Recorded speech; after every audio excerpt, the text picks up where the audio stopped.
Ladies and gentlemen, here it is, the most listened to radio show on the planet. Even the other stations are tuned in too.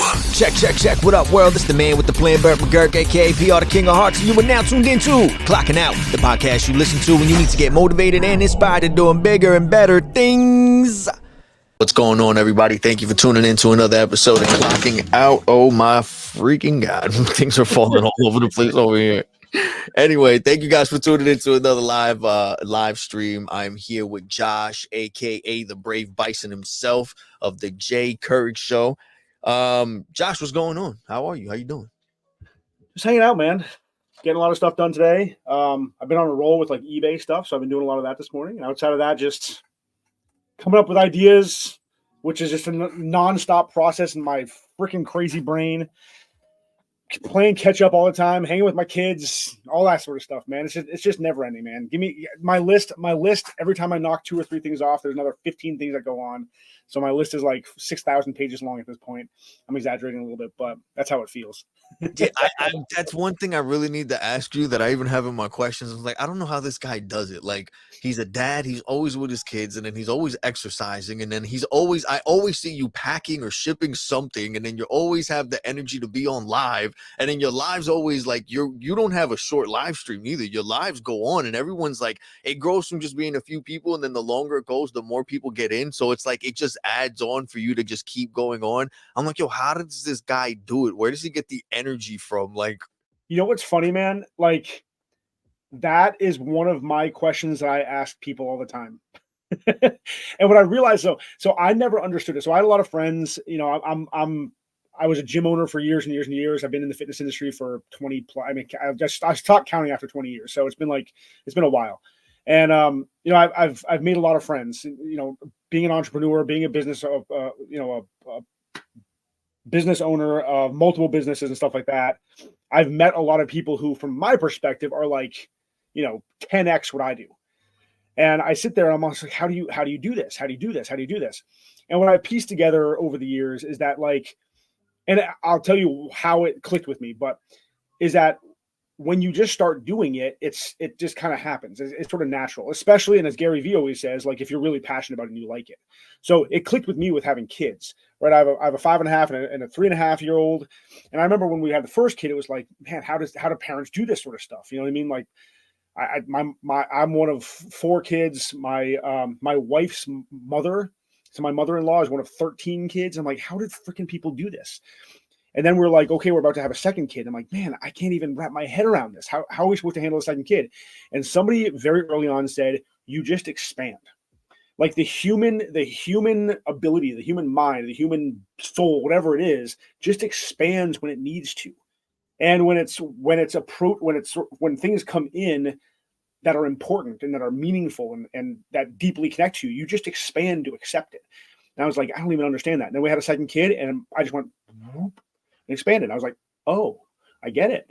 Like, I get it. yeah, it's true. It's I have 2 kids myself, and I think it's one of those things that you think you're not ready for it, or you think it's going to be too much, and then it's whether it's adapting or just being a parent or whatever it is, but it's like you start realizing that it's really not that difficult, and then you start understanding also that it's really like a bonus. Like, you get like this extra like boost of energy, you know what I'm saying, of extra love, of extra energy, of extra focus, and you're more determined to do things and not fail. And Exactly.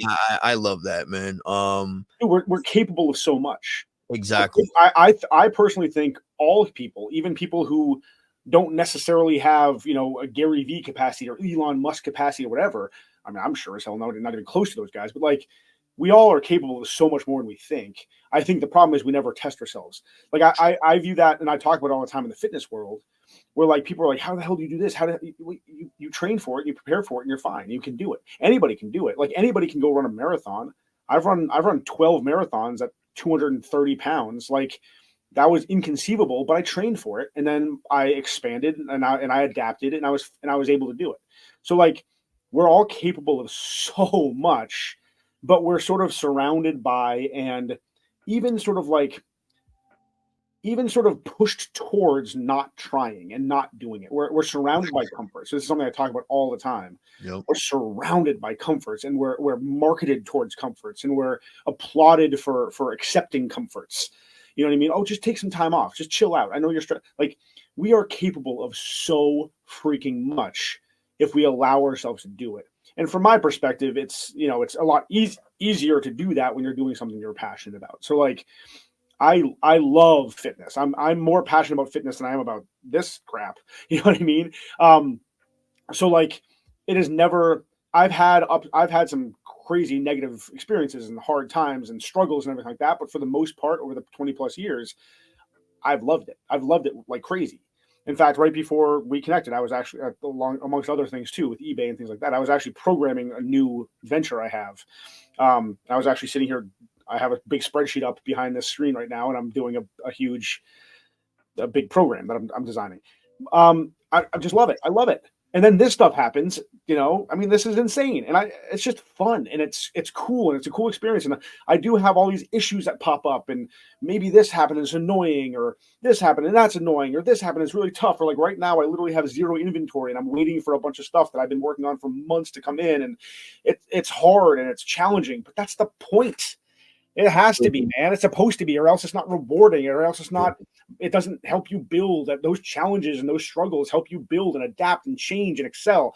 And I freaking love it, man. I love doing this stuff and connecting to you and connecting to everybody that comes in. You know what I mean? Like over the past 3 years, there's just been this like massive influx and outflux of people, and overall, it's a net increase of people coming in. And like, I never in a trillion years thought I'd like talk to, like, not just talk to Gary, like meet him and say hi, but then like be on a like a moving up on the level of like being able to sort of, Yes. oh, I'll send him an email, he'll respond, he knows exactly who I like. That's crazy to me. That's so weird to me. Like, you know, all this stuff is just, I'm just riding a wave.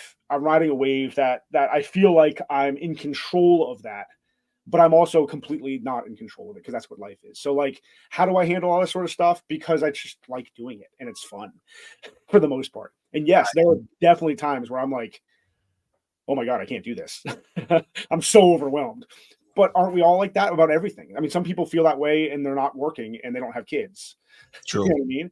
True. And I felt that way when I didn't have kids and I didn't have a wife and I didn't have tons and tons of responsibility. I felt that way all the time. And now I have 2 jobs and a wife and 2 kids, and I feel that way all the time. So, you know what I mean? What's the difference? So that's just sort of how it is, man. But before we go any further, because you touched on a lot of things that I want to ask you about, and I think are very important. You know, from being with your kids, being a father, being into fitness, you saying how all this came from nothing. You know, being into VeeFriends, and you know how you mentioned from just being regular a fan of it and just being in the community to now to the point that you've been dedicated to it so much that it's like you said, like you didn't think it would get to the point where you can have this access to Gary, or you'd be able to talk to him, or because I've seen him, he goes into your streams and he interacts in the chat, and he does the same with the other guys. So it's like, it's crazy to see it. He threatens to fight me online. Exactly. I mean, but that's the thing. It's just so, and the fact that he even acknowledges that, you get what I'm saying, is just, it's pretty mind blowing. But what makes it more interesting is the fact, from seeing it from my perspective or another person's perspective who's been seeing it from the beginning as it grows and builds up, that's what makes it even more interesting and makes people want to root for you even more. Is you see it, you know that this person's earned it, you know, so it makes you value it more, it makes you appreciate it more. And I feel like everyone feels more when you do live streaming and you're creating content, you know, even with Gary and a person like yourself, and you do it so consistently and the same people keep showing up every week, it's just to the point that you make your own little community. You have your own set of friends, your own family, your own people that, you know, you reach out to, that, you know, give you real feedback and actually care because they value what you've been doing. They know the value behind your potential. They've seen it. They see that you're not faking the funk. They see that you actually care about this and that you're actually interested, and you take the time to either explain it or express it or to create this. And it doesn't matter. You take the time out the day to show that you care about it enough to share it with other people. And before we go any further with any of that, I wanted to know if you could just quickly just share a little bit about yourself and your journey into this world of health and fitness and live streaming. And as we go on, I want to start touching on things from VeeFriends and how you got into live streaming and being a dad, because I know that there's so many people out there, whether they're in the community or not, there's a lot of fathers or mothers or people. It's like you say, like a lot of people claim that they don't have the time and they're struggling and everything, and they don't even have kids or a job. But yet you didn't let any of those things stop you. You know what I mean? And now to the point that you went from you didn't have that, now you have 2 jobs and you have 2 kids. And so it's like, can you go a little bit about that, of how you went from just having things feel like you didn't have anything that you were doing in the sense of like live streaming, or you were just focused on the regular stuff, to now this kind of, like you said, it just happened out of nowhere? Yeah. I mean, like, oh boy. All right, let's so obviously I 100% into fitness stuff. I got into fitness through baseball. So in college, I was a baseball player in college. I got a scholarship, a bunch of baseball scholarships. That was sort of my why I went to school, was to play baseball, honestly. It was like the minor leagues of the minor leagues to me. That was my intention. So my goal was to ultimately become a baseball player. Real quick, I'll share this with you. This was thrown out there when they did the behind the PFP, but I never talk about it. In high school, for like 4 years, I trained classically in opera, and Nice. because my girlfriend at the time was an opera singer, and I was like, I want to do that too.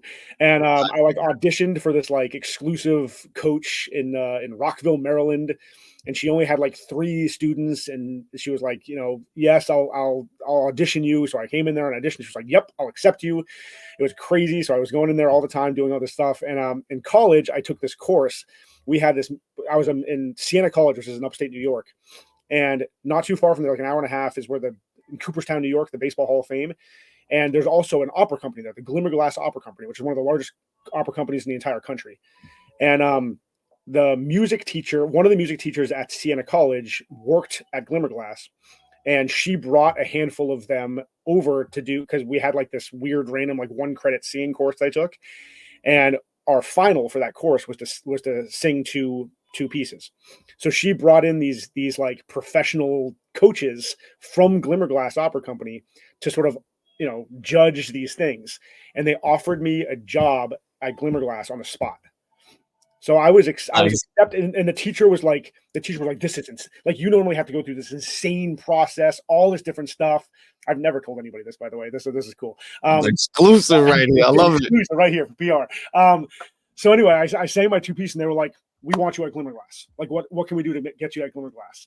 And I was like, I want to play baseball. And they were like, my teacher was like, what are you doing? This is insane. And I was like, I'm sorry, I want to play baseball. And that's crazy. And I ultimately, that's I don't regret it, because honestly, singing, I love singing, but I wasn't passionate about it. Right? I just wasn't. So like, and I know how hard it is. I met a lot of big time opera people, and it is hard work. And I know how to work hard, and I had no interest in working that hard and singing at all. But so that's sort of one of my layers, is I turned down crazy. I never would have thought. Is there anything like is there anything online that anyone would be able to see that you like? Because again, I'm about to turn 42 in a couple weeks. So when I sang in 2 operas, an opera and then an operetta, which is like a small little duet opera, and that was in 1998. That was 1998, 1999. So there wasn't like, you can't. Gotcha. There wasn't live streaming back then. No, it was yeah. I get you. What about yourself?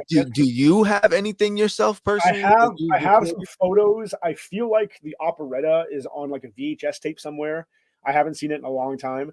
That would have been my junior year of high school when I did both of those things. My junior year of high school, I continued singing through my senior year of high school. Then I just sort of quit, because I was like really into baseball and like going all these showcases for baseball and stuff like that, trying to get into college and hopefully get drafted and all that other stuff. And then my freshman, it wasn't even my freshman. I didn't sing my freshman year of college, because I actually went to George Washington University in DC, and then I transferred to Siena. So my sophomore year of college, I took singing back up, and that's when I got that offer. And that wasn't recorded. I mean, that wasn't recorded. So I don't think there's anything. There's nothing to find. If, honestly, I'm not like You'd be ashamed or scared surprised, or man. embarrassed. No, I get what you mean. Yeah, but again, it's true. Around that time, technology, or even then, it wasn't that popular It's to not be there. It's documenting not there. stuff.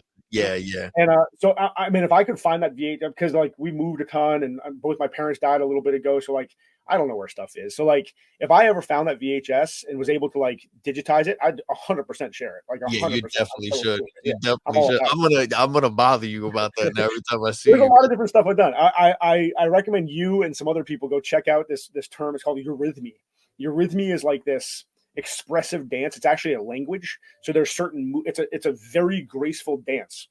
Um, and movements represent sounds. So there's a very specific movement that represents a sound. So if you actually understand the language of eurythmy, it's EURUTHMY.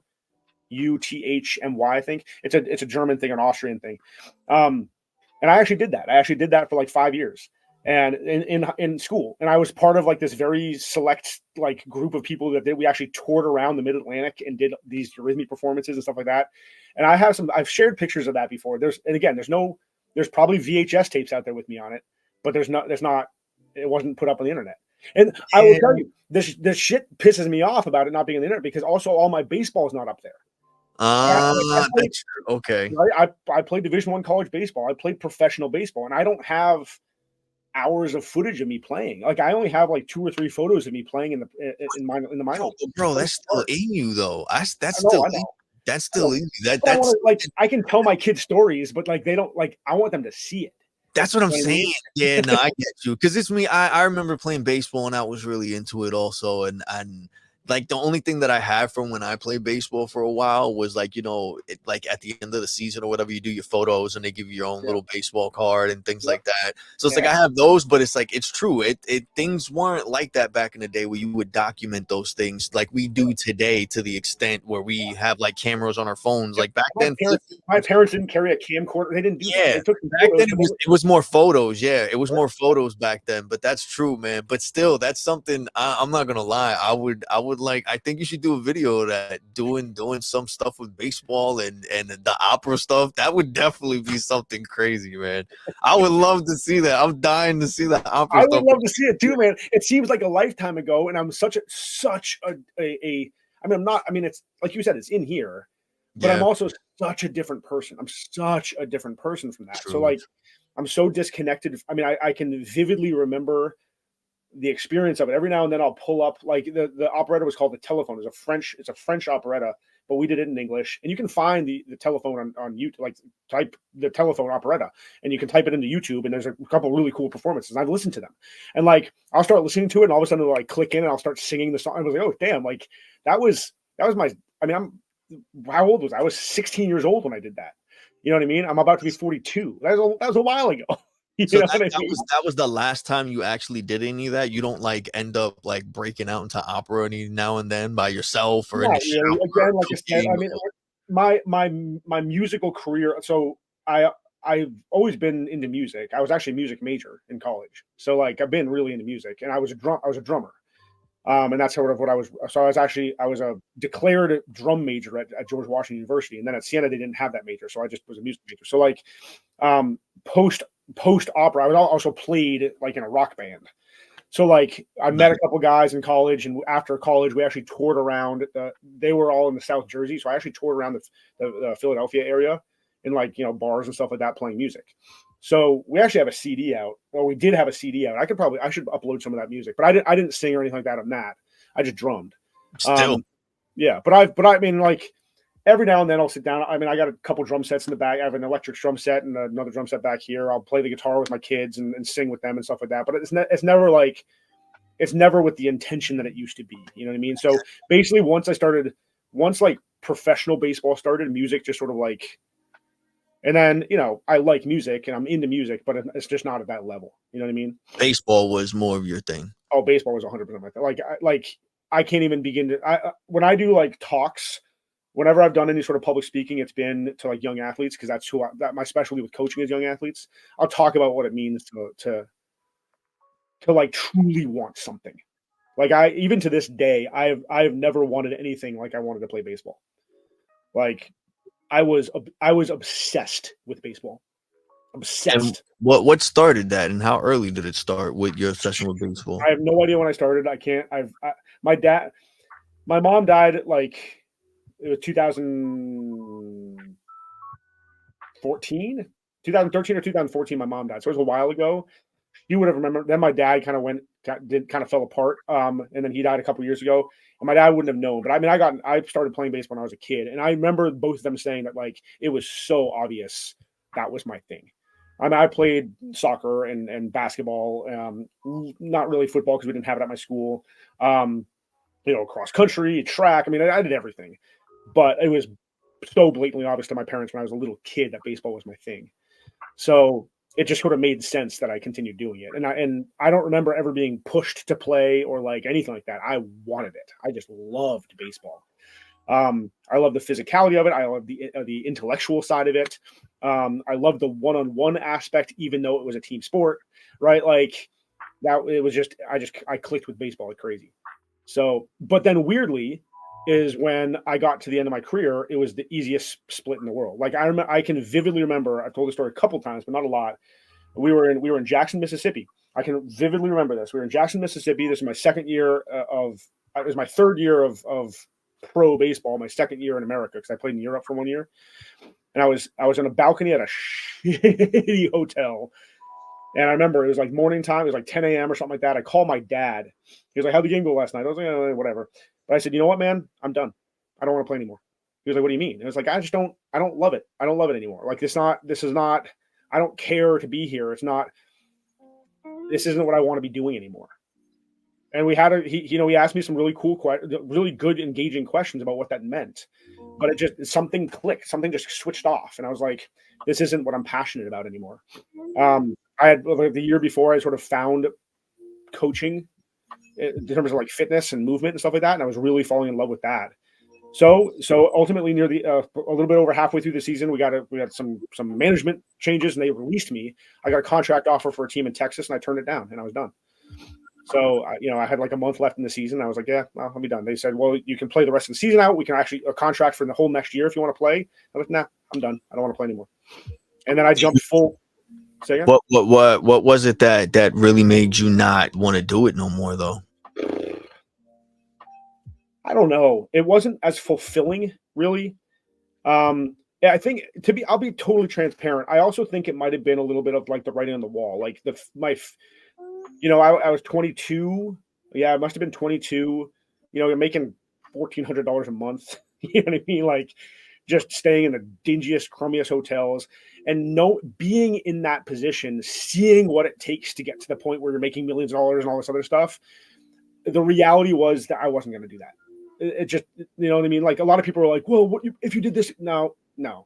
Like it's a combination of ability and politics. And I had both of them working against me. I worked my ass off, but I wasn't naturally at the level. I was naturally really, really good in comparison to the average baseball player, but the average professional baseball player, I was not very good. So, I was a good clubhouse guy. People liked me. I got along with people, you know what I mean? Like, but that's not what I wanted in life. And I was 22 and I was like, do I really want to? I mean, the amount of people I knew who were 31, 32, who didn't even have bank accounts. They just didn't make shit from, like, I don't want that in my life, man. Like, that's just dumb. I could play for another year, sure. But I also have some other things going for me that are really excited about, like fitness, healthy fitness. And I want to pursue that. And I can use baseball as sort of a, True. resume builder, or like, hey, I'm going to coach some young high school baseball players. And they're like, well, what'd you do? Well, I played some minor league baseball. They're like, oh shit, and that obviously worked really well. So it was a very easy transition for me, in all honesty. And did you, but was that something that you thought that you would do as far as being a coach, or do you think that that's just something that you took because the opportunity was there? I think that I thought I was going to be in baseball my whole life. I thought I was going to turn into a baseball coach.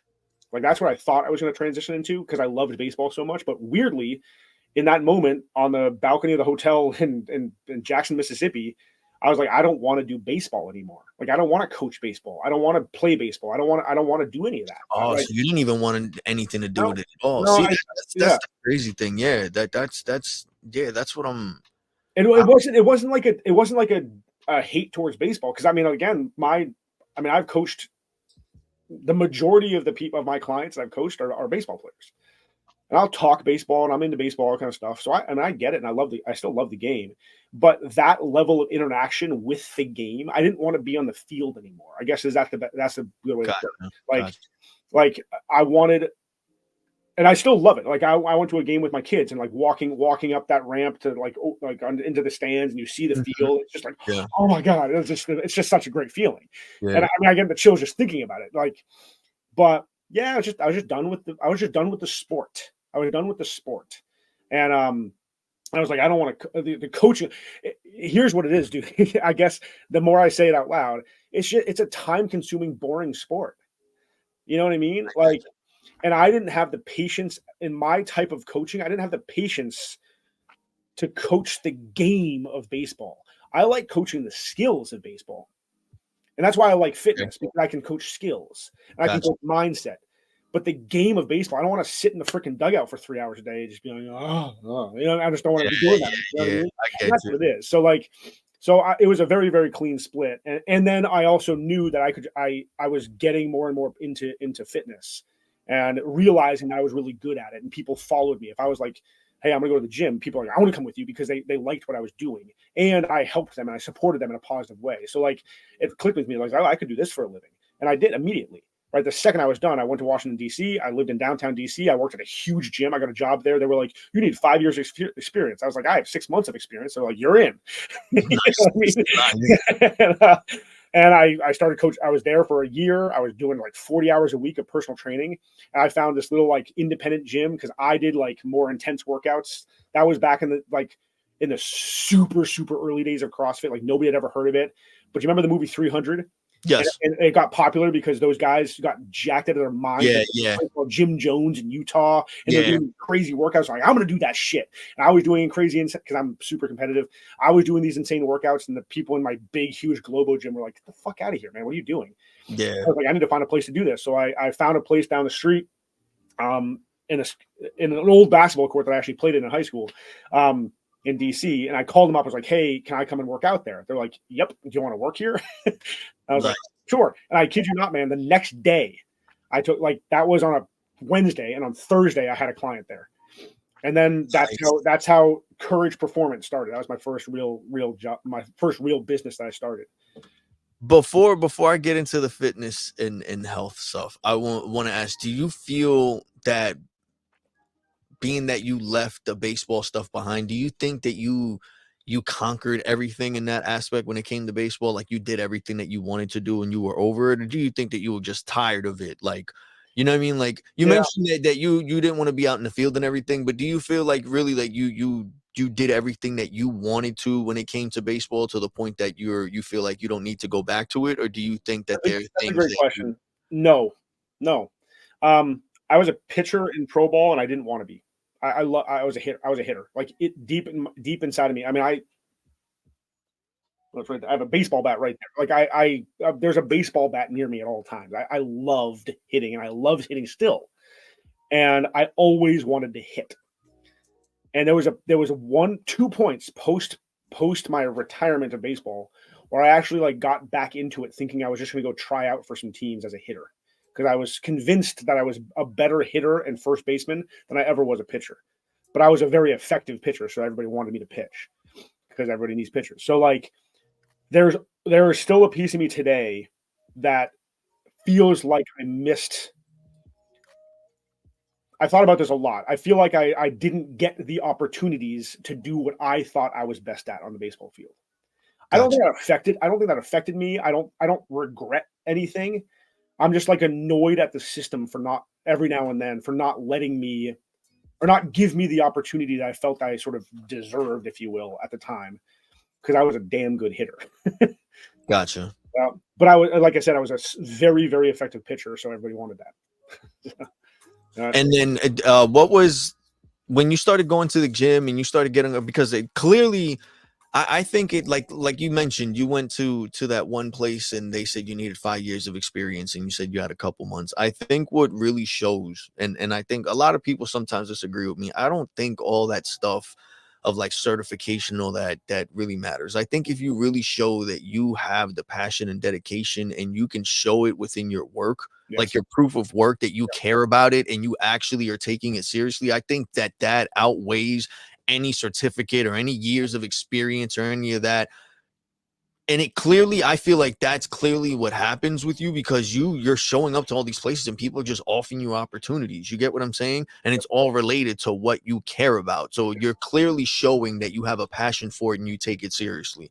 What would you say was your first real big, like, what was it that really got you to like focus in on it? Like, I'm doing this is what I really want to like do. I want to put my energy, all the energy and passion that I had for baseball now is going into this. Like, what really was it that made you focus on that and made you say it's not a big deal to let, like, after all the years of being in baseball and everything that you went through and that you were putting up for, what was it that got you to be like, you know what, I really don't care, this is the next thing? So I feel like it was an overlap. So I can answer that. I know what got me into fitness. I never lifted weight. We didn't have a gym at my high school. In college, my junior year of college, we got a strength coach who I became really good friends with. And he sort of got me to understand how you can manipulate the human body. And you can correct imbalances. And he was like just explaining how muscles worked and muscle attachments and how you can develop certain movements and how certain movements are restricted, not because of tension or anything like that, but because of biomechanics of the human body. Like, oh, your hip joints are designed and I just didn't know any of this stuff. And it blew my mind. And I became so into understanding how that worked because I was super into, mechanics in baseball. And like, okay, well, Ted Williams says to swing like this, but I was like, but that doesn't feel right to me. And I didn't understand why when I was a 17, 18-year-old kid. Now, all of a sudden, I understood why, because human bodies are built in certain ways. So combining like a technical movement, like swinging a baseball bat, with the biology or physiology of a specific human being is how you improve. So I became obsessed with understanding how I threw, not how you threw or somebody else threw, how I threw. So if maybe somebody throws like this or releases the ball here, maybe I can't do that because of something that's going on my shoulder. And I need to assess my shoulder movement to understand what is the natural position for my hand to be in or my arm to be in to be able to move as fluidly as it should be to be able to throw. And that clicked with me. That sort of technical side of things clicked with me so well that I became kind of obsessed with that as well. So then I started designing exercises for myself. All right, well, this is how I, Josh Courage, moves. Or so I need to adjust my hand. I need to adjust my legs to make sure and train them so that I can become stronger in those specific movements. But now my question is, being that you're not doing sports anymore, at Right. least doing it professionally, Right. what was the reason behind it? Like, So- what's, because of course everyone wants to stay healthy, but in your case, it's like you're trying to reach, like, because I get that. I would want that too. Like, you're literally stopping, instead of you focusing on like what's the perfect way to do things or the right or wrong way, you're really focusing on what's the right or wrong way for me? What's the best way I can get the maximum potential from myself, from every part of my body? And but my thing is, why? Right. So now I have this combination of this sort of the word of the day of talking with you today is obsession. So I have this obsession of understanding myself, and I realize I'm also always intrigued by other people. What makes other people tick? So now I'm gonna have this combination. Okay, baseball is over. What do I want in my fitness? But also for my personal fitness. But also, I really like getting to understand another person. Gotcha. And now I have this opportunity to truly help another individual understand how they move, right? Sort of get caught up in what I think is super important. I think all of us should be obsessed with how we move and how we function and how we can improve that and how we can become better at it, because that will prolong our lives, make us live our lives in a more positive way, a positive manner, if we're healthy and all that kind of stuff. So for me, it became at a base level personally, just continuously improve. And that's not linear, right? It's going to be all sorts of, because we grow and we adapt and we get older, something happens, or we try something, because we should try these little extremes every now and then. Or, hey, I'm running 12 stupid marathons and jack up my hip, because that's just a lot for any human being. Exactly. So how do I adjust my training to so on and so forth? So like, it was this, the base was, I just want to have consistent improvement in my health.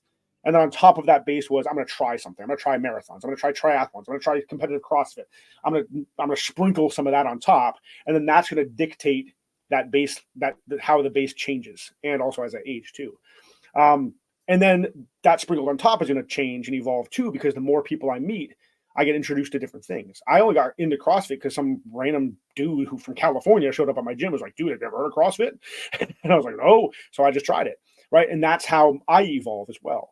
So, and then in the process, I can help other people. Other people come in. And that's, I think, how I clicked with other people, is that like, I wasn't just like, give me some money, I'll get you in shape. I was like, okay, I want to get to know you. Like, I want to get to know what makes you click. The question you just asked me, I want to know it from you. What do you want out of this? And if you don't even know, let's figure it out together. And let's figure out how you move and how you click and the way you think. Right, because how all those things combined are going to help us get you to be able to thrive as a human being, which is my ultimate goal. Right, like, let's find your true potential and let's have you thrive, and that's going to be completely different for some people. Completely, I agree with you. Right, so throughout this adventure of mine, there have been a lot of times where I've kind of neglected myself because I got so caught up in trying to help all these other people try to figure their stuff out, but. Yeah, I'm really, really, really passionate about, people finding their potential and thriving. That's what I'm super passionate about. And I sort of, and maybe that's what I liked about baseball. It's so technical. Maybe, you know what I mean? So like, maybe deep down underneath, I just loved those little nuances of movement and trying to figure them out if I'm throwing a baseball, I need to just go boop, and that changes everything. Right. Gotcha. So deep down, that's just the way my brain works, I guess. So like, You like the challenge of trying to figure out the mechanic of things and I how it love works. challenge, and that's what's happening now. Like, I don't know this shit. I never played video games or had computers or nothing, and now Gotcha. I'm into live streaming. You know Gotcha. what I mean, like, I liked cards, but I was never into trading card games. I didn't touch Pokemon or Magic. None of that stuff. I didn't touch it. I didn't think it was. I was like, I don't know. I didn't care about it. And now I'm into it. You know what I mean? So how did it go from that? How did you? Because it's crazy, man. Listening to your story, you go from doing opera stuff to doing baseball I haven't to even talked about half the and stuff. then health. You get what I'm saying? So then you're doing health and fitness and training and coaching, and then now you're going to live streaming, and you're still doing a combination of all the other things. But it's like, so how do you go from that? How do you go from doing Let me fitness tell you, and then this live streaming? it makes Especially when you're not in, you get what I'm saying? Especially when you're not into any of the stuff. Like, how does that happen? I love thinking about this. And so, right, so the abbreviated version of it, I had I had a gym in Northern California, in the Bay Area of Northern California. A lot of tech people, a lot of young tech people in my gym, tons of them. And Gary came out and talked in San Francisco. I mean, I knew who he was, but I didn't follow him. I didn't care, anything like that. Anyway, one girl who follows the show, she's awesome. She was, I don't know, she probably was 21 at the time, and her her company sent all of them to go see Gary talk. She goes back in the gym, is like, Josh, you got to check out Gary Vee. He's like you. And I was like, what do you mean he's like me? He's like, he is aggressively positive. I was like, oh, that is me. Okay, all right, sweet. Let's go. Let's go. So I followed him on Instagram and whatever. And I was like, this guy, yeah, I get it, but this guy is not me. This guy's like, me and him are very different. He's just like, yeah, I'm not like that. You know what I mean? Yeah.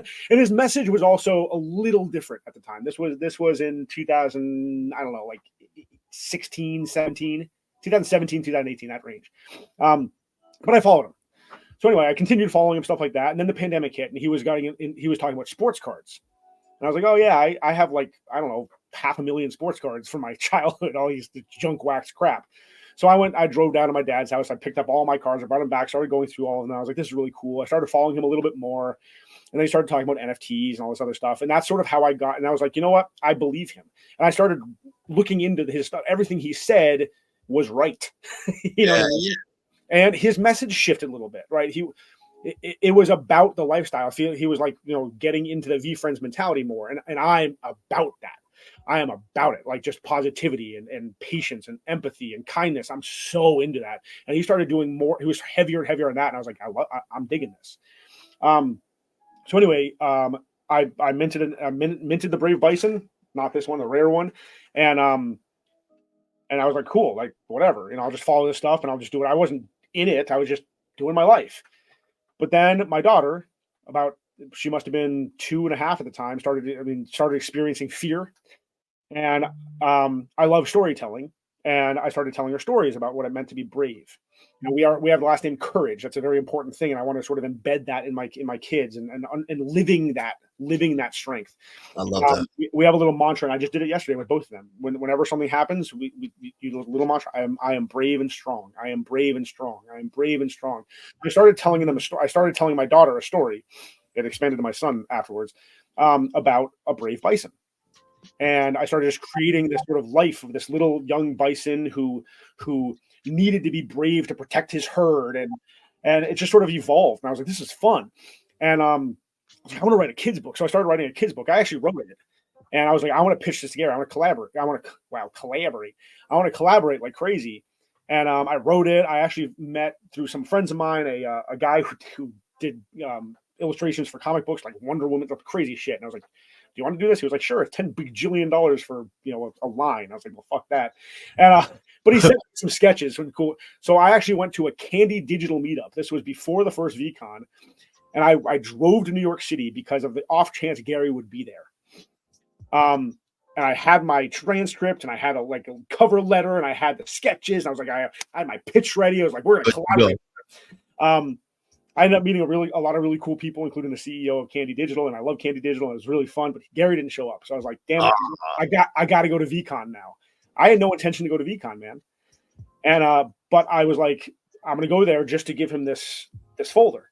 Gotcha. And this is the story. This is the first VCon, right? It's the first VCon. This is the story I've told in my show a bunch, and I love sharing it because it's really good. Serendipity. You create your own luck, and I got a chance to meet him on the field day, like very briefly, just in an autograph line. I was like, hey man, like he was, I mentioned the Brave Bison. He was like, oh yeah, the Brave Bison guy. I remember that distinctly because I had been like posting some stuff on Twitter. You know what I mean? Yeah. About the book. So, and I was like, oh shit, you saw that, that's kind of cool. But it was, I was too nervous and there was all this stuff going on. I just didn't give him the transcript thing. Yeah. So anyways, I gotta find some time to do this. And there was one moment, maybe I forget what day it was, but to make a long story short, I was waiting in line for something. It was way too crowded, way too hot. And I was like, I got to get out of here. And all of a sudden he came up with his horde of people and there were just countless people around. I was like, this is insanity. I got to get out of here. So I was like, I could walk back through the crowd, which is, hold on a second. He'd have to walk back through the crowd if he's leaving too, which he might do, but he also could just walk this way. True. I'm going to walk this way. So I walked through a kitchen and walked through a storage area and all this other stuff and popped out the other side of the stadium up on the top in this big open area. And I was just charging my phone. I was like, I feel like Gary's going to come around here. And lo and behold, 10 minutes later, Gary and his 4 people popped out. And nice. he stood there. I took this really, really cool picture of him. He's looking down over the stadium. It's all silhouetted. It's a really cool picture of him. And I talked to him for 5 minutes. Nice. And told him the story that I started telling the story of bravery to my kids and that the character really speaks to me because of this connection to my kids now. And I wrote a book and I would love to have any opportunity to collaborate or anything like that. I'm super passionate about it. I have an idea for 5 books, how this can build and all this awesome stuff. And I gave it to him and he was, as Gary is, super attentive and really listened to me. And it was got a lot going on. So just follow up. And I was like, I will. It was amazing. And then the next day, I was able to meet Andy, and I did the same thing with him. And then about a week later, I emailed Gary, and he responded. He was like, hey, man, it was really great to meet you. I love your ideas, all this other stuff. Why don't I connect you with Manny Gallen? Manny Gallen is their head of creative. Yes. I ended up having 3 Zoom conversations with Manny. He basically was like, we're not really focused on that right now. But do you write songs? I was like, shit, I wrote some songs. So then I wrote my Brave Bison song, and they shared it. And that sort of took off. And that's sort of how I got into VeeFriends, or some sort of recognition into VeeFriends. And right around that, actually, that was just after the cards had come out, because I remember I had posted a video of my kids singing it with me with the Brave Bison cards. And the cards came out and I was like, hey, there's a lot of people in this in the VeeFriends community who know nothing about cards, how to people taking out 101s, oh shit, check this out. And I'm like, yeah. Okay. So I started making videos of how to protect them. Here's where you can get penny sleeves. Here where you can get top loaders. Here's what a card saver looks like. Oh, you're making trades and sales. Here's how you package them. So if you search way back in my Twitter, when I had 30 followers or something like that, I was posting videos about how to protect your cards and how to ship your cards. And then I was like, you know what? I'm gonna start like selling and trading and doing some cool stuff. So I just followed what people do in the sports world. I started making mystery packs, and I sold those like crazy, and they were awesome. And then I was like, they do these awesome box breaks, and that's really fun. So I actually started videotaping me and my daughter opening stuff, and I would splice them together and post them. And VeeFriends retweeted a couple of them. I was like, oh shit. And it's just sort of it's supernatural, gradual progression. You talked earlier about watching the progression happen. Yeah. I did that with Jeremy, this unknown Jeremy dude who just started doing a weekly little spaces or podcasting about hey, here's what's happening in VeeFriends. And all of a sudden he has thousands of followers, and all of a sudden he's working for VeeFriends. I'm like, oh shit. Yep. And then I asked the same questions. How do you do that? He was like, you just do it. True. It sounds a lot of people. It's like even this in a live streaming. I have no idea what I'm doing, and I know that I'm passionate enough to put in the time to learn, to buy the equipment, to take the steps to, it doesn't bother me. When you start, I feel like that's the first thing people need to focus on when they're trying something new, or if they're really trying to figure out if what they're interested in is something that they want to really go full-fledged, full force on. But I think the thing that you need to focus on is when you start listening and start doing the homework and start, going through, going to the gym or whatever it is that you want to call it, as far as getting your reps in. As soon as it starts bothering you to the point that you start really coming up with excuses, that you really start believing this isn't for you, or why are you doing this and all, then maybe it's not for you. But when you start doing it and you notice that as annoying as it is and repetitive as it is, and no matter how many times you mess up, you go and you look, and then you realize you spent 4, 5, 6, 8 hours on it, and it's only felt like a couple minutes, but it doesn't bother you, and you're still willing to get back up and go. That's something that you know for a fact that you truly have a passion for. You care about it. You have it. You know what I mean? And it's like you're saying, you made your own luck, in the sense of you went out your way to go and drive out there to go see Gary, to go to VCon, even though you had no intentions. And it was a thing that it wasn't even planned. You ended up just seeing him. You get what I'm saying? But the thing that's most important out of all the things that you've mentioned is the consistency. Yeah. And that's the thing that you can't fake that. You can even see it. You can see the consistency. You can see the growth. And it's not only just by looking at your background and seeing how your collection has grown. You can just see that from the way you present yourself, the way from your live streams and how you talk to people, and the things that you do. You show that you actually care, that you are backing up your words with your actions, and that you're actually putting in the time to show that you value everyone else's time and their attention by actually making sure you put effort into what you're doing, which is what I wanted to ask you now next, is that everything started going and now you got into live streaming and you met Gary.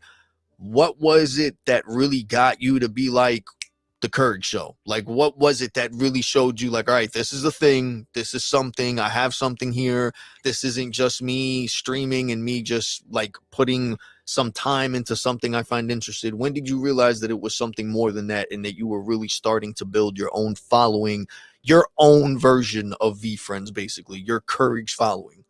I think that was post VCon 2. I had already done I look back at this, I had already done 15 shows, but it was just a core group of people. I don't know, it was 12 people or something like that. That was just sort of consistent. Tom had done a few too, and so we had kind of done that sort of together almost. And then Card Night happened at VCon, and I actually sort of had a live show. I sold out spots as I had done on my show before VCon at VCon. So all the people were physically there. And then that combined with the energy that was actually happening simultaneously, I was like, I think this can actually be something. I'm just doing this for fun. I'm not going to sacrifice any of my time or day into this sort of stuff. But now I'm looking around being and I took a video and I even said it. And I think VeeFriends used that video and on one of their posts. And I was like, this is something. There's something really, really here. I believe in this. And I was like, I think that there's a space for someone like me to come on here and sort of share or have having a because there was no Fanatics Live, there was nothing like that. Like Adam Rips had 30 followers on Twitter at that point. You know what I mean? Like nobody, you know what I mean? Most people didn't know who he was. So I was like, there's a space for this. So at that point, I think I saw an opportunity within VeeFriends to sort of start to give the community who was having so much fun at card night an opportunity to keep that energy going. And it's something me and Tom talked about a lot, as like, we can do this sort of together almost. And I think that's where it sort of became something that was intentional. I'm going to start doing shows. And, I asked if Andy Kranak would come on the show, and if Adam Rips would come on the show, and Jeremy would come on the show, and, other people who were big into VeeFriends at the time. Why don't you just come on the show, almost like you're doing right now? Let's just do this, but also have it based around cards and talk about collectibles and talk about VeeFriends. And that's how it started. So I think it was the idea was sparked at VCon.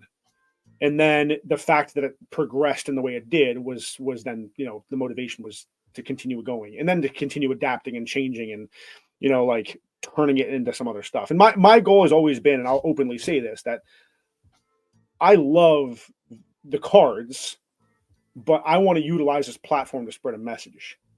Like Gary's given me the opportunity to actually have a platform like this, and I'm able to grow this platform, and I want this platform to be to spread the message of healthy lifestyle.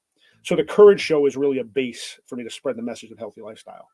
And maybe I don't talk about it one day, you know what I mean? Maybe we're just doing a box break, but for anybody who watches my show, a lot of the times it bleeds into some sort of rant about like healthy living.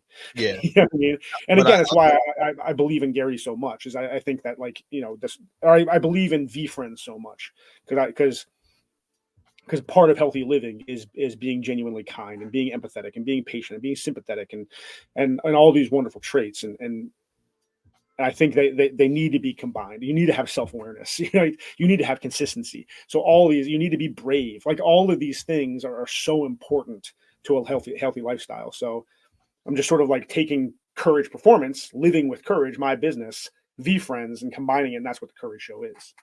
I got you. I love that, man. I really, not even just because we're in the VeeFriends community and a fan of Gary and all that, but just in general of being a supporter of making positivity louder, spreading that, always being willing to give that other person an opportunity and just willing to give them the time of day, and I feel like a lot of people don't do that with one another nowadays, and they don't really just, whether it's supporting one another or giving them the time to listen to them and learn from their experiences. Sometimes people tend to believe that they know everything and they know better than someone else, or that their life is the worst thing in the world. And it's not until you really take the time to talk to other people that you realize you're wrong on all those things.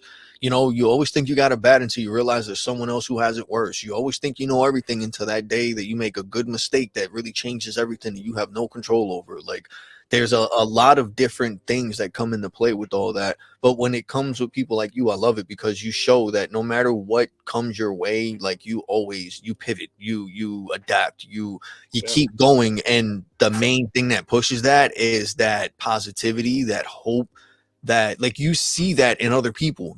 Sometimes we forget that there are other people in this world that are going through stuff also, and despite what they go through, all of us, whether we're have a fake smile on or whatever it is, we have our own ways of dealing with it, of coping with it, of adapting to it, and of pushing forward.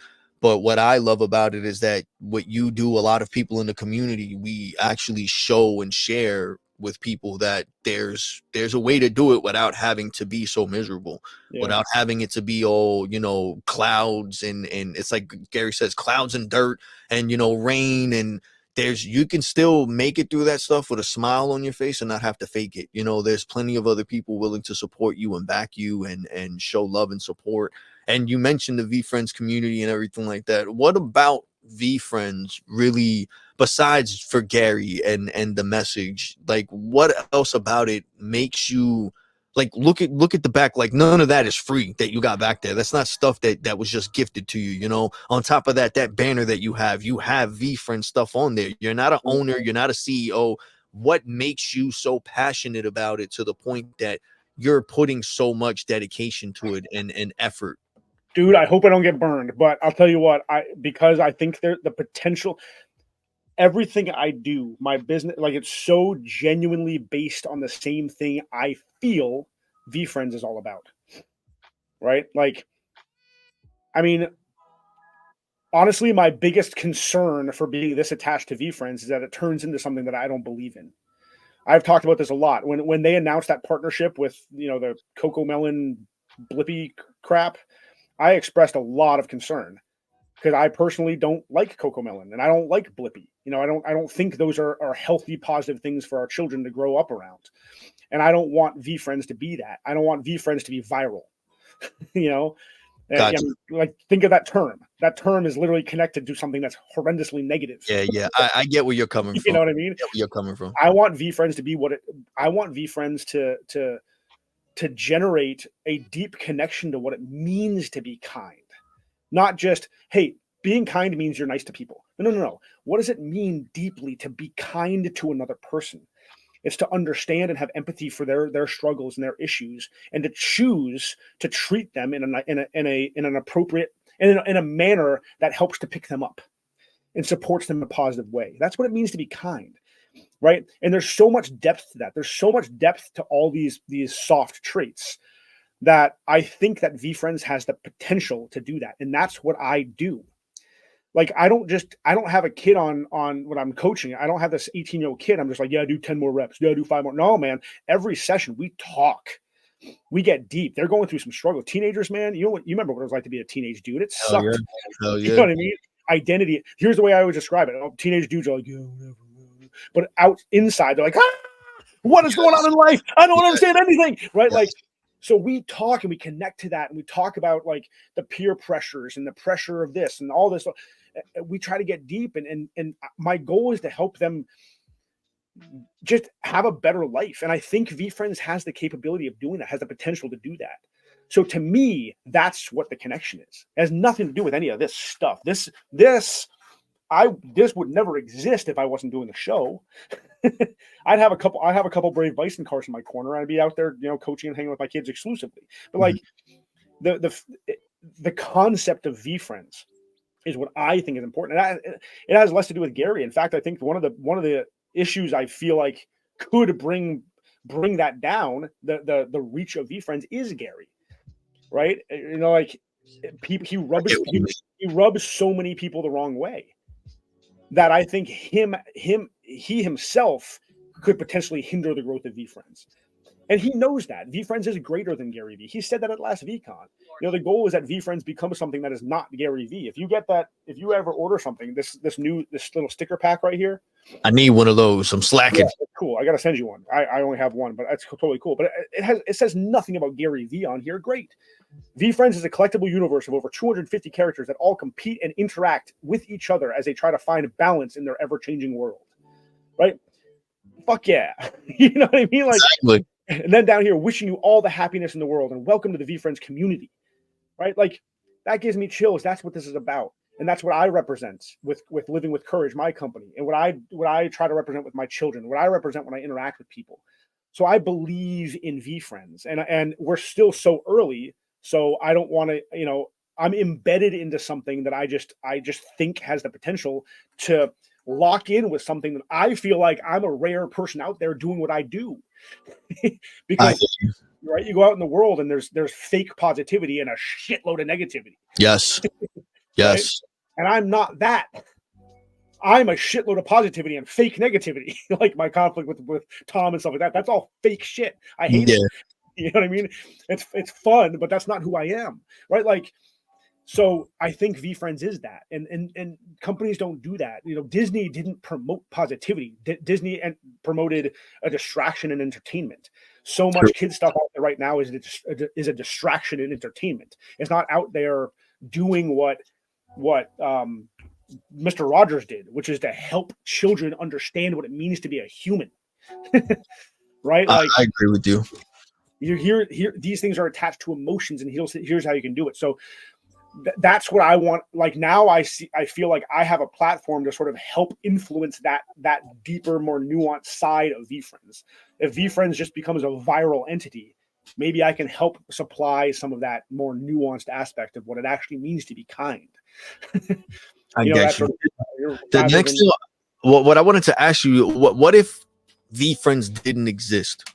Do you think clearly everything happens for a reason, and a lot of it, a lot of the combination of things that you experience is what led you to be live streaming and doing what you're doing. But I feel like regardless of what the message that you're trying to focus on and the reason behind you doing what you're doing, I don't think that would change. oh So no, God, no. if I it would do was I would, yeah. what would you think if it wasn't for if things didn't lead you to Gary and all that? What do you think would have been the next step if it wasn't for streaming? Do you think you would have I would have just continued to expand on my business, living with courage. Like I was in the process. When I was in California, I started doing a lot of speaker events at high schools. Before VeeFriends hit, I was I was doing the same thing out here. I was sort of connecting with some schools and trying to set up some times where I could talk to the whole entire athletic department and the coaches and the parents and stuff like that. Just doing the exact same thing, spreading this exact thing. So this basically was a stepping stone or a catapult into a greater pool of people and into a more diverse group of people, right? Because I was focused on high school athletes and their immediate surrounding community. Now I have people who never even thought about health and fitness that I can speak to and I can talk to, which is great. Which is the more I can spread what I believe to be a good positive thing, the greater it is in my mind. So yeah, if VeeFriends wasn't here, I'd be doing the exact same thing, just not like this, not with this background. I guess. And a big part of everything that you're doing, I always like in all your content and everything that you're sharing, and a big reason why I focus on your stuff, and I think what makes me gravitate to a lot of the people in the community and the content that they create is that you're a parent. And Yeah. one thing that I wanted to ask, I also asked Tom, I also asked Ben, because I think this is really important. Because again, it's like you mentioned before, and like a lot of us always talk about, a lot of people make it seem like things are impossible, and yet they don't have kids. They're not a parent. They don't have like those responsibilities, but yet they have a million excuses, and yet people like us still manage to find a way where we make the time for it and we try to make it work. And what are something that, like, as a father and a husband, how do you balance your professional life with your professional pursuit, like your personal life with your professional pursuits and your passions? I've had fleeting moments where this isn't the case, but I don't view it. I don't even really view it as a balance. I view it as like a hierarchy. Like I will cancel a show in the middle of a show if my kid needs me. You know what I mean? Like, or if my wife needs me. You know what I mean? Like that, there's just a hierarchy of things. Like I'm not balancing my show and my family. My family is my everything I do is for my family. And sometimes people say that, well, everything I do is for my family. I will work my ass off and not pay attention to my family for my family. And like, well, that's not for your family. That's not great. You know, True. my kids deserve my attention. Gary's big thing, attention, right? And my kids are they deserve, if I want my kids to grow up to be, you know, people who don't cause problems in this world and people who give, are a good addition to this world in a positive manner, in a great way, and they can live to their true potential and they can thrive, then they deserve my attention. They get my attention, my full blown attention. So that is my number one priority. The only arguable thing about that not being my priority is that to give them my attention, I need to be healthy. I need to take care of myself. If I'm not healthy, if I'm underslept and poorly fed and more irritable, and that it causes all of these problems, and then I'm not giving them the attention that they should have, right? So really, maybe my argument would be that I need to take care of myself health-wise, then I can take care of my family the most. And then everything else comes into play because all this stuff is the base. This show, I want to be something that, spreads that word, but then also, now that it's a business, can be something that can help support the family as well, along with my training stuff as well. So like, yeah, I think I've found a balance, balancing all that stuff out by not calling it balancing. You know what I mean? Right? Like I'm not balancing my show and my training with my family. My family is the priority. Yeah, there's no question. There's no question. Yeah. I hear you. I get that. What I struggle with is balancing the show with my personal training stuff. Right. That, So okay, that makes sense. my personal training is my revenue stream. I like make money off of that. Right. Like I don't have a brick and mortar place anymore. So it's just that's how I provide for my family. This is not there yet. That's my goal.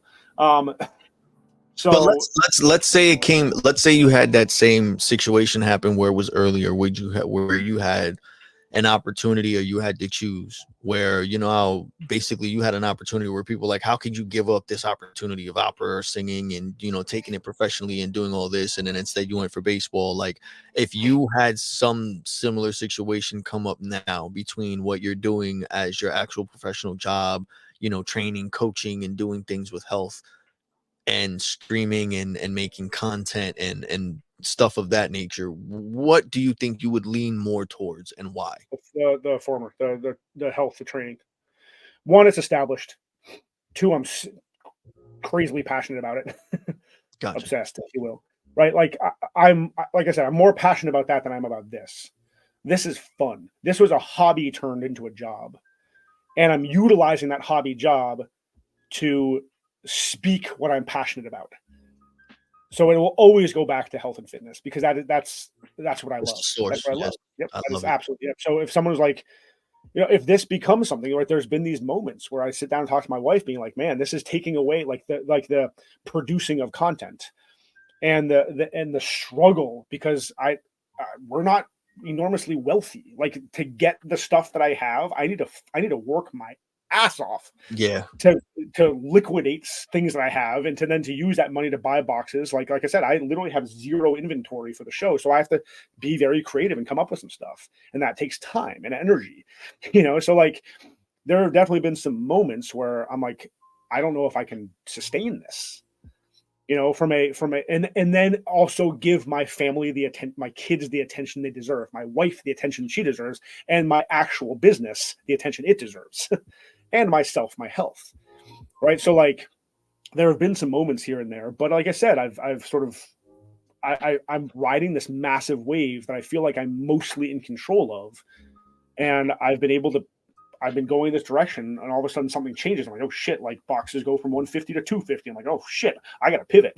Exactly. And I've been able to very quickly pivot and feel comfortable moving in a direction that allows me to sustain doing this.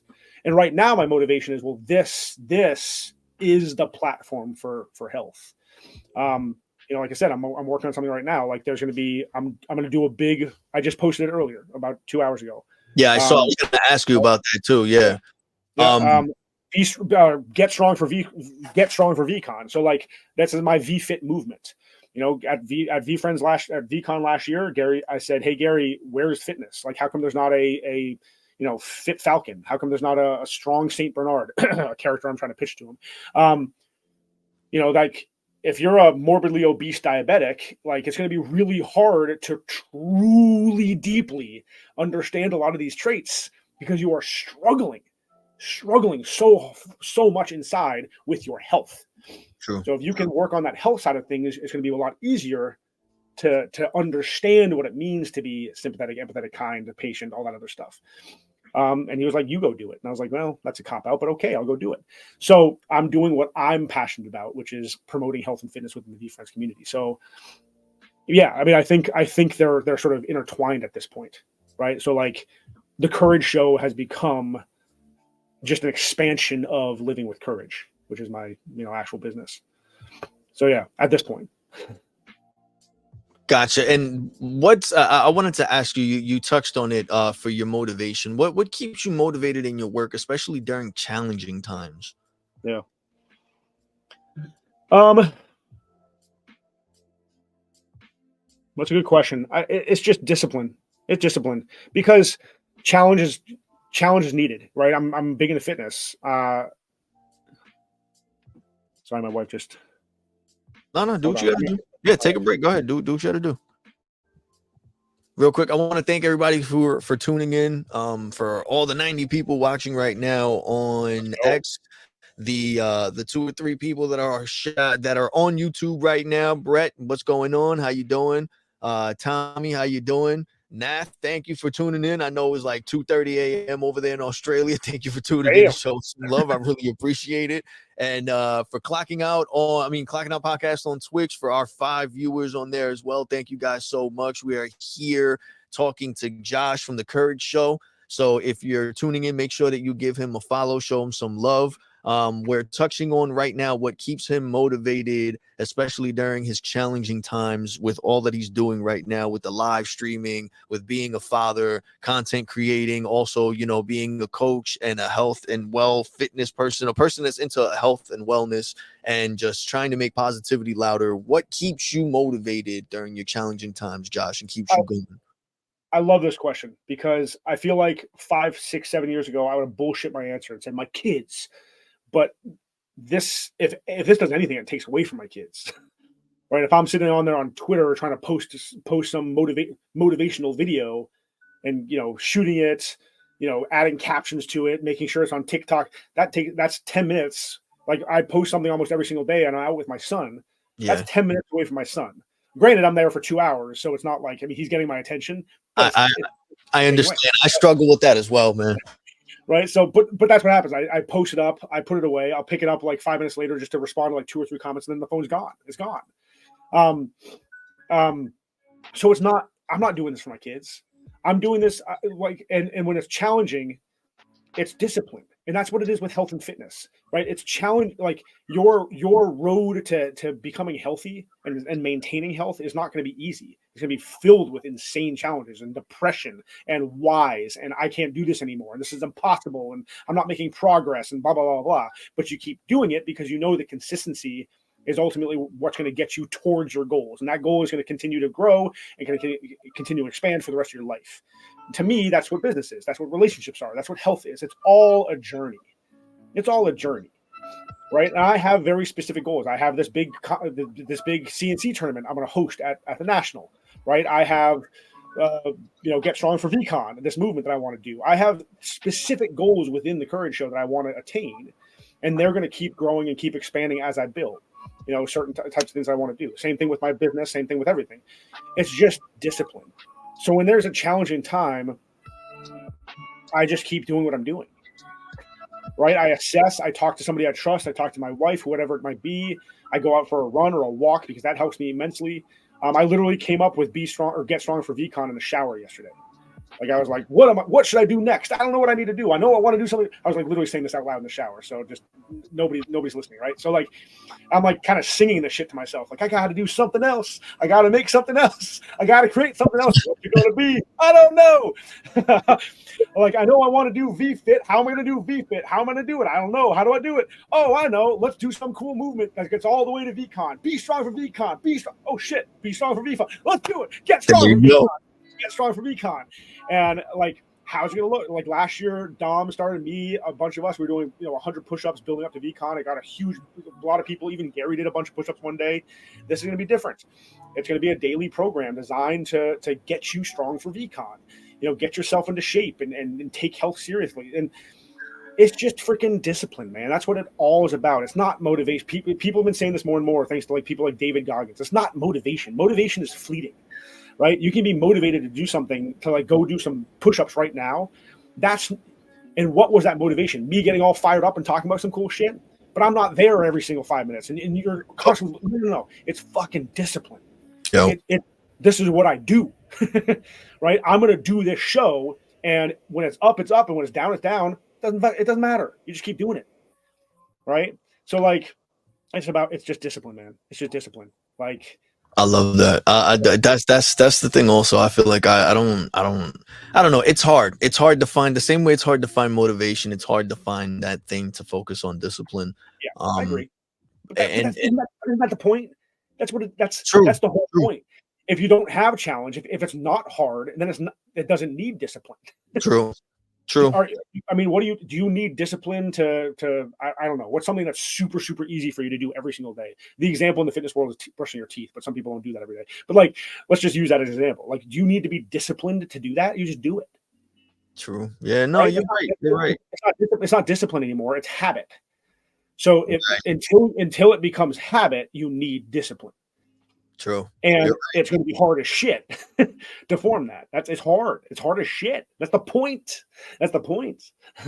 You're 100% right, man. With everything that you've been like all the different opportunities that you've been given, all the different hats that you've worn as far as the experience that you have, whether it's in sports, in collecting and live streaming and communicating with people and talking to people such as Gary Vee and reaching out with them and working with them, even if it didn't lead to anything as far as you having your own book and stuff, you still had the experience of going through what that process was like and presenting yourself. And you know, people don't even take it that far. People don't even come up with a storyline or anything packaged up to go out their way to go and present it to anybody. You know, what are things or can you share any like pivotal moments or lessons that you've learned in your journey and your experience through all of those things that you've did that you feel like impacted the path that you're on right now or your perspective of how you look at things? Yeah, curiosity.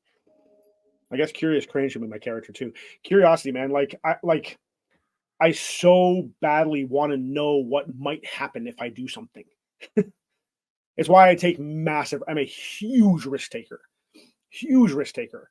Um, Usually when it comes to like physicality, like I'm going to climb that because I want to know what's going to happen. I want to test those limits. I want to understand what I'm capable of doing and what I'm incapable of doing. And then if I'm incapable of doing it, what do I need to do to become capable of doing it? And then I want other people to know what that feels like because it is awesome. It's awesome to fail and it's awesome to succeed. It's more awesome to succeed after you failed. But do you think that that's like a chase of like perfection or of happiness or I thought a while ago that it was a chase for perfection. Like I wanted to be the best at everything I did. And then similar, this is why I connected Gary. Then I realized like that has nothing to do with it. I really like the process of learning. Just that process of figuring out if I can do it. Now I'm really, really, really into, especially with kids, of helping other people experience that same process. Like, I'm realizing more and more. Like, I've experienced, the win so many times. I've experienced the podium many times. Those aren't the vivid memories in my brain. Right, the vivid memories in my brain are the getting back up after failing something. The vivid memories in my brain are aspects of the training, aspects of the climb, aspects of that journey, and I love that. It's so much fun, and you learn so much about you, about different things in the world, depending on what you're doing, about other people when you're going through that process. So, like, to me, that's what it is. It's just a deep curiosity in what I'm capable of doing. I remember when I first started getting into like crazy extreme fitness stuff and challenges, like I'm gonna run a 50 miler, which I did. It was purely to see if I could. It had nothing to do with actually crossing a finish line and getting a medal and that.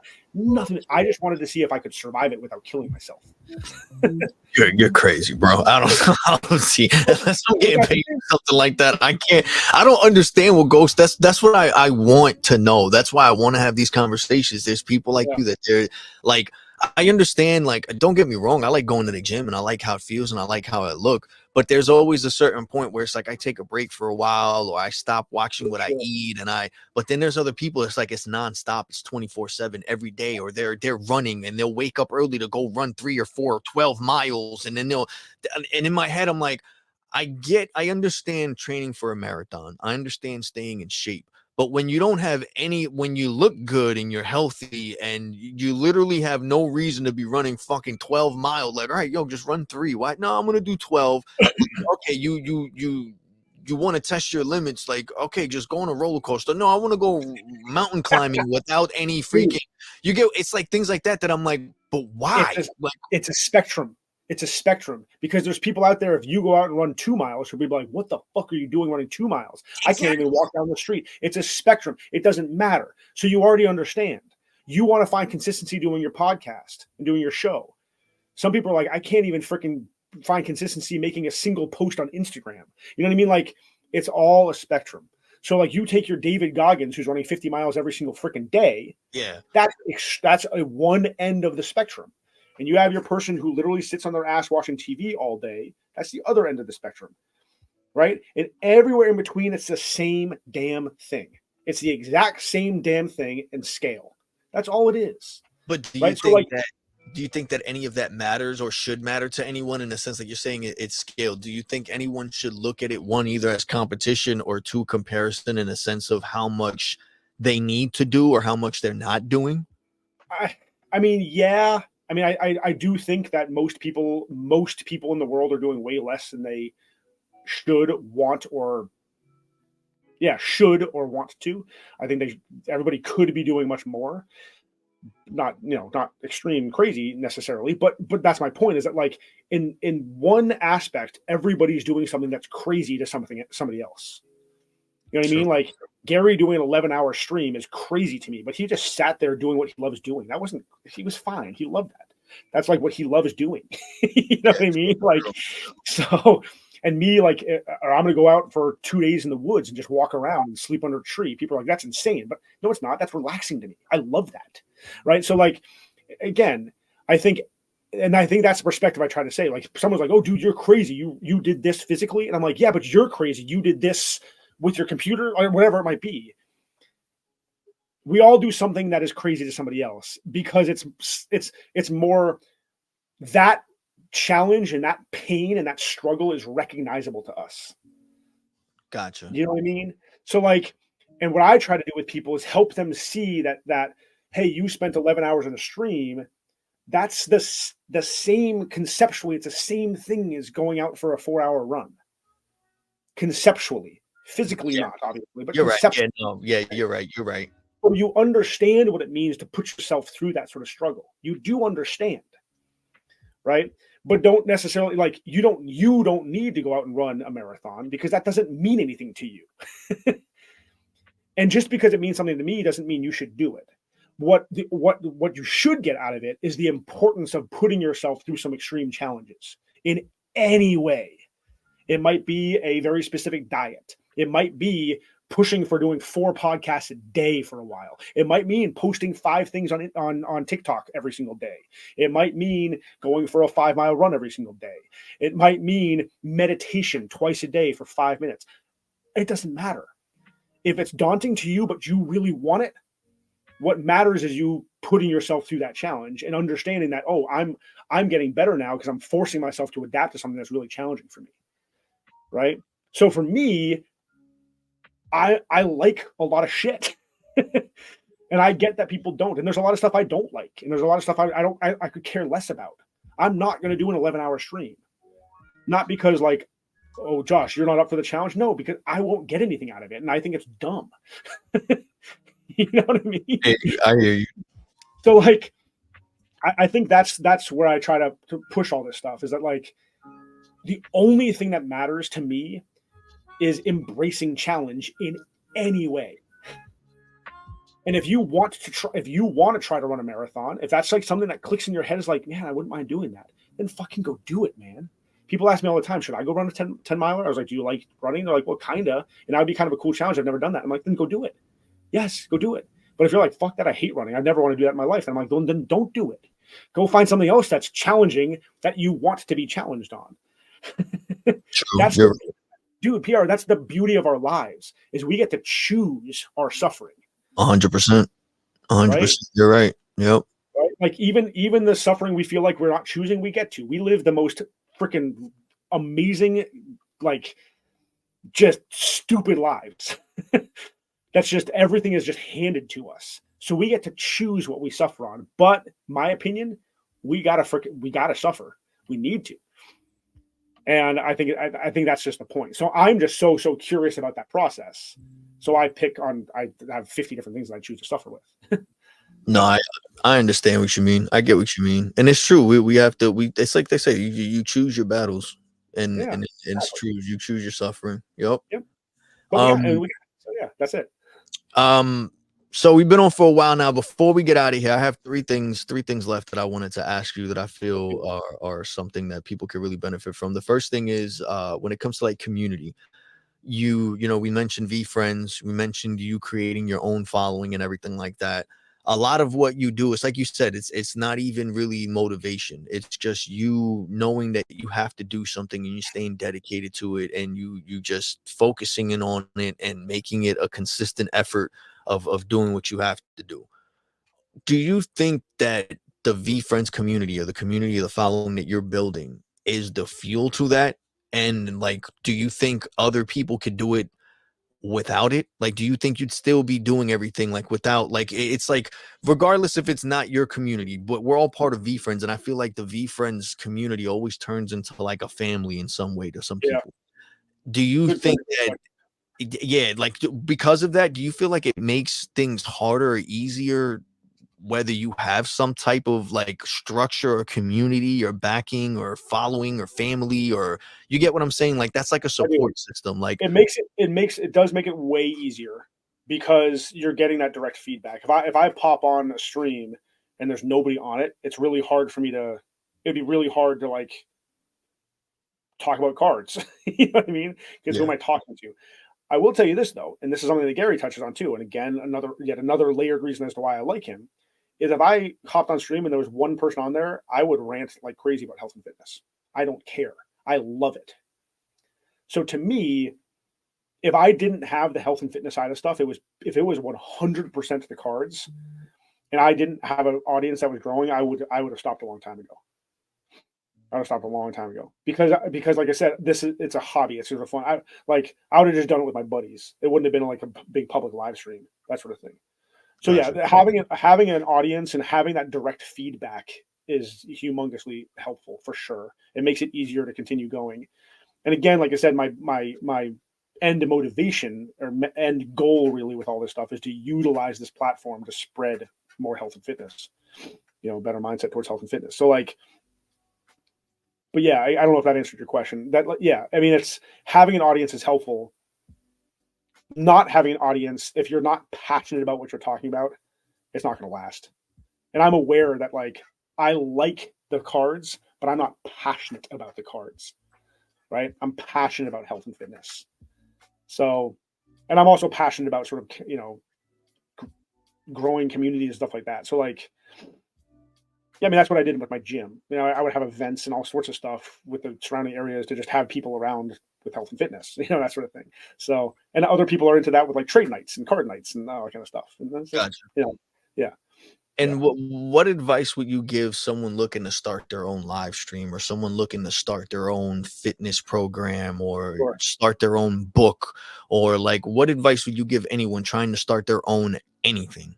So everybody's heard this before, but I'll use it in the context of a pre-workout. I can't tell you how many times what's the best pre-workout? And my answer is tongue in cheek. The best pre-workout is to start your damn workout. Because once you start moving, the ball starts rolling, right? Like it's inertia. It's the Newton's law, right? Like an object in motion stays in motion. And if you're not moving, you're not gonna move. So the idea is that a pre-workout is you're looking for the right motivation to do something. Fuck that. Just start doing it. And once you start doing it, things will open up. Ideas will start to flow because you're physically in the middle of doing it. Right? So if you've never done a live stream, just click live and just start. Well, I don't have the right microphone. Are you serious? Dude, I started live streaming on my iPad. And I was like, well, this is dumb. So then I started using my 2015 computer. It became this joke that my connection was so bad. And I still don't have, I mean, you have a badass boom mic, and I don't have any of that shit. And I'm like a live streamer, and I don't have any of that shit. It doesn't matter. Nope. It doesn't matter. Like you just 100%. you just start. Just start. And so same thing with health and fitness. Well, I don't have the right program. It doesn't matter. Just go for a walk. Do a push-up. Like, get rid of all these rules of what it's supposed to be. Just start doing some shit. I love that. And then those answers will start to come. Those holes will fill. They will. I agree with you. I think that's what a lot of people need to do, is just start forgetting about the rules and start just doing stuff, and stop focusing on those little things. that's the hard part about social media and all that kind of stuff. It's like I still struggle with that. I'm sitting here like seeing everybody and all their cool equipment and their setups. I'm like, I need this, I need that. And I'm like walking around Best Buy being like, I need a bio. It's like, wait, no, I don't need that. It's like a form of FOMO. Yeah. You're right. The same thing with health and fitness too. The exact same thing with health and fitness. People are like, well, that person's shredded, and look at they're doing this program, and they're just go for a walk. Just go for a walk. You'll be fine. You're right. You gotta start somewhere. So before we get out of here, I really want to thank you for taking the time, Josh. I really appreciate you coming on. I appreciate you always staying in touch and reaching out and getting back to me as soon as you can. You're always busy. You're a dad. You're always on the go. You're making a lot of moves. I'm really excited. I've been watching you as well as Tom and Ben and Whiskey and all the other guys, man, and everyone in the community slowly start building up. And I've been loving watching the growth. So I really want to thank you for taking the time and speaking with me and sharing everything. But before we get out of here, I wanted to ask you, what are your future plans or any projects, any exciting developments you got in expanding the Courage Show? Just like you said, you mentioned you're working on something for VCon and Get Fit for VCon. Anything else that you have in the works that you want to share with us to let us know so we can keep an eye out? Yeah, I have, this unofficial. I am literally having an open dialogue with Gary Vee. It is a currently unofficial, though, compete and collect tournament at the National. It's going to be a big deal. I have a confirmed space for it, and I'm going to announce the space very soon once a few things are ironed out. But I was really struggling with the idea of a space, and some doors open because I was just out there reaching out to people, and there was an awesome space. My goal is to have like 50 something people playing, and it's going to be in front of there's going to be a lot of people, a lot of people. That's the alpha. Nope, not live stream. Like physically, there'll be a lot of people. I mean, it's going to live stream, yes, but if you're at the National, it's going to be probably one of the best. It's going to be up there with what like VeeFriends has done in terms of exposure for VeeFriends. I believe it. All the people are going to be able to see it. So I'm prepping for that. I'm definitely open for sponsorship. I'm looking for 2 major sponsors, and I'm in talks with a couple people, but I want to confirm something for very, very soon. A title sponsor and then like an equipment sponsor, because Rarity Dale is helping me with all the play mats and gems and TTT coins and stuff like that. So we want to sponsor for all that stuff too. But a lot of cool stuff in development with that. And then the fitness side of things. I'm always developing and growing that side of things. So look for that probably about 100 days out. So in about a month, probably like early to mid May, I'll drop the get strong for VCon thing. But dude, yeah, that's what I got brewing. Besides that, just jump on the show. Basically every Monday, Thursday, and Saturday is my set schedule. I'm a support of the community. I've been going for Thursdays for a long time, and I know like tonight, Rob, Mr. Messer, was planning a trivia night, so I'm not going to show tonight. I'm going to show my respect to that aspect of the community, trying to build and do something really fun for the community. I'm not going to compete with that because I don't want to take away from something that seems like it would be that much fun. Understood. So I'll be back on Saturday for some CNC play, and then Monday for a whatnot auction, and next Thursday for community night, and that's just sort of how I roll. I have a few other things up my sleeve for some cool additions to the show, but they're not ironed out yet, so I don't want to like jinx them. Or anything. Yeah, you're always doing something last minute, man, but you always got some good surprises or something. I'm never disappointed, so I'm definitely going to be tuning in and checking that out. Everybody who's been coming in and out of the chats, thank you for showing love and support. Or everyone who's been tuning in, I really appreciate it. Make sure you go and follow Josh. Make sure that you go and check out his stream on the Courage Show. And thank you guys for tuning in. Josh, thank you once again, man. I really appreciate it. I appreciate you, man. Thank you, man. I'm looking forward to what you got working on next, man. I'm always jumping in and out of the stream, so I'll be sure to see if I can jump into the next thing. And yeah, man, I love y'all. Stay safe and have a great day. Peace. Appreciate you, buddy. Thank you so much, man. Take care, man.